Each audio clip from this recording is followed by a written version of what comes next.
दर्शक बंधु नमस्कार। वर्तमान पीएम किसान बड़ अपडेट सह मो खुशीराम। दर्शक बंधु पीएम किसान टंका हेबो 2 गुणा। सरकार देले बड़ अपडेट। प्रधानमंत्री किसान सम्मान निधि योजना सहित जड़ित एक प्रमुख चाषी मध्य व्यापक भाव में आलोचना होउची।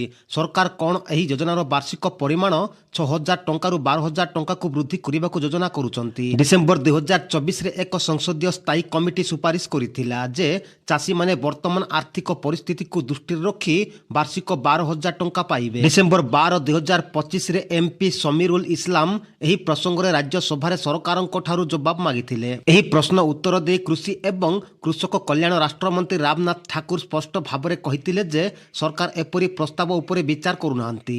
एहार अर्थ हेउची वर्तमान प्रधानमंत्री किसान राशि को द्विगुणित करिवार कौनसी योजना नाही। एही चाषींक मध्य व्यापक आलोचनार अंत घटाइछि। एमपी समीरुल इस्लाम आउ एक गुरुत्वपूर्ण प्रश्न पचारिथिले। प्रधानमंत्री किसान किस्ती पाइबा पाई किसान परिचय पत्र पंजीकरण बाध्यतामूलक कि? उत्तर राज्य मंत्री रामनाथ ठाकुर कहिसंती जे किसान आईडी केवल नूतन पंजीकरण पाई आवश्यक एवं ताहा मध्य सेही 14टी राज्य रे जेउठारे चाषी पंजीकरण प्रस्तुत करिवार काम आरंभ होई सारिछि। जेउ राज्य रे एही प्रक्रिया एपर्यंत आरंभ होई नाही सेठारे चाषी माने किसान आईडी बिना मध्य योजनार लाभ पाइबा पाई पंजीकरण करि परिबे।